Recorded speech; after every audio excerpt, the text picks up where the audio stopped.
Tudemunga wetwali Loya Sonwanze Tudemunga wetwali Loya Tudemunga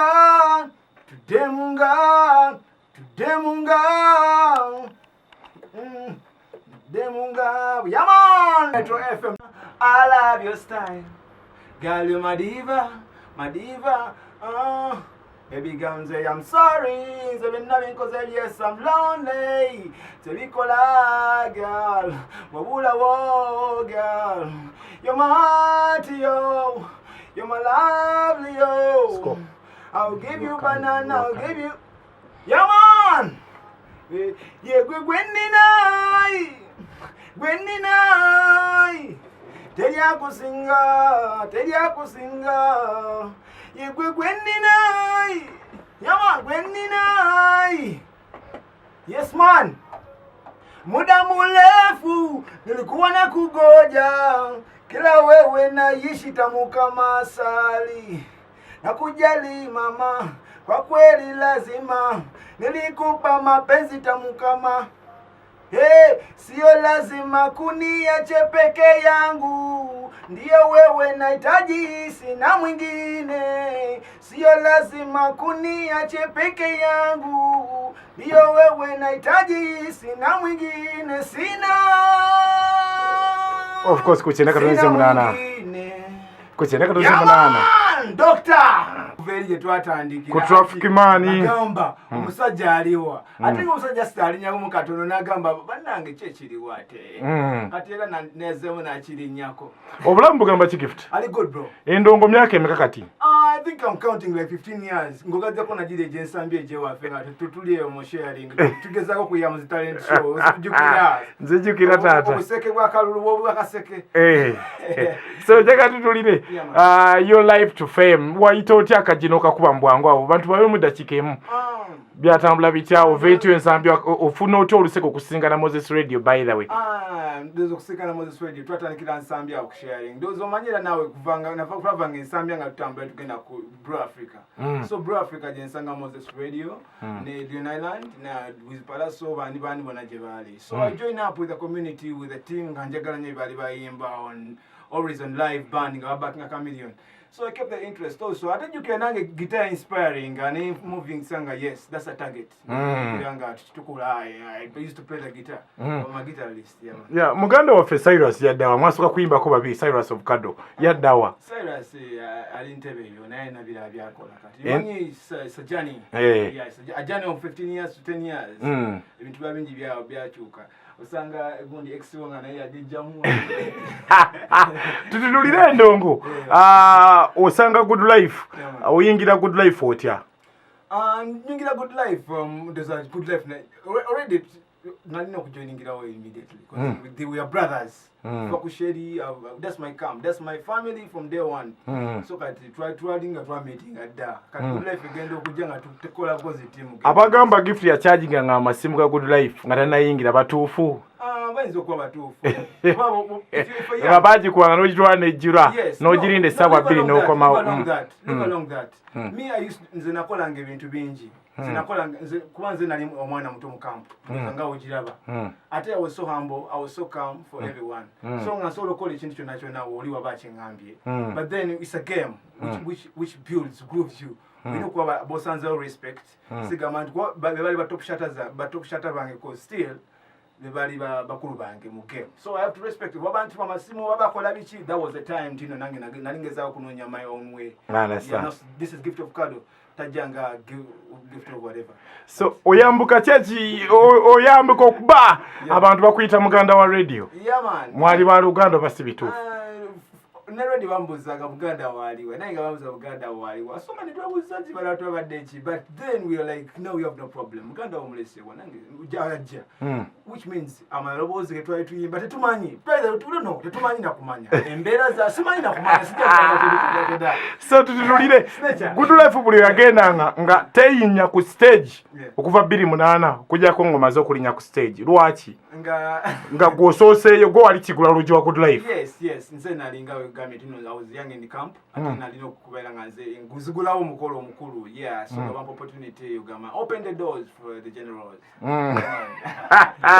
Okay tutunulire kyekikujja mu Good Life olugendo olujabula kubanza katutuluke ku album empya kyekikujja mu Good Life for those I reach a time whereby like ngamba nkoze nyimba nga lawyer traffic man co-driver like muchumba zona you know so I was like can't go moving anga gift of Kaddo like branding ngo natani kugamba ndikakati kola branding achintu chonga gwe Rupi Promotions no gamba Rupi Promotions your company yogera ku company stage at gift of Kaddo yogera ku company so not under Good Life ntino gift of Kaddo no kunonya management yekati nebi mukwata ko then ngawola ba hype yali yamanyi Mr X. So we had to move on and be like yes because team yali nene nyate nga Mr X atovaako nga kitalo nnyo. Man. So tutunulire after Good Life after Mr X atugenzeeko obadde ku gift. The gift of Kaddo mbera o Rupi kankubulire ne just media ndo za temper chance olomu kati Rupi nzi kankubulire kati zemba natobako n'abantu abamu mu game muno nga bali mu media nga nene kati basubira ngenda bano nyamba gambi bambi playing akayimba kankano idiot I will not don't play. Sorry. Yes, I won't play. Don't play. Because ense inokula. Bebili mukulwanya ne bakambiri up to now ntino omugeza ku mwana. You get this just coffee. Ntino omugeza ku mwana ntino asinga chi because industry want take za artist. Kitegera. Tojja leta seba to mugeze kamiliyoni. Tojja leta file bongo la tayo mugeze. Buli mwa bana regime ye. So buli mwa every respected in their own way. Nende za tunatanga kutunda music waffe. Ndoza wajja chiteka mu 20 album mbiwa ali valid what because if you listen to my music wange wakabinya man. So when I lost Mr X the world thought that maybe sija koma but challenges zibera mu industry the sinach nakola muntu wa industry mu chibicho nacho na get it all I want is love atasima nkoli mbalo mamuntu atasivumanga ku muntu yena all I'm attacking they've come to me and they're attacking my face and if you show me that you're attacking me first physically I will also turn to you. And I tell you the truth, muganda wange na oli mukukola bisi oli mukubichankalanya man so sometimes nange ndi muntu nga human being again I'm bintu bena na challenges za human life so tutunulire olunaku lwa leero yokambako ina album I love your style girl you my diva baby Gamze, I'm sorry. Yes, I'm lonely. Tebikola, girl.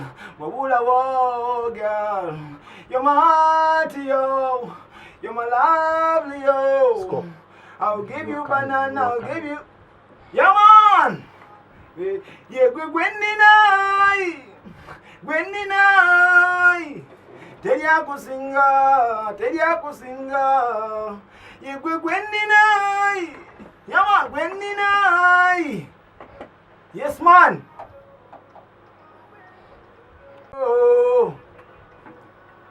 Muda mrefu nilikuwa na kugoja kila wewe naishi tamu kama asali na kujali mama kwa kweli lazima nilikupa mapenzi tamu kama sio lazima kuniache peke yangu ndio wewe nahitaji sina mwingine sio lazima kuniache peke yangu ndio wewe nahitaji sina mwingine sina of course kucheneka tunze munana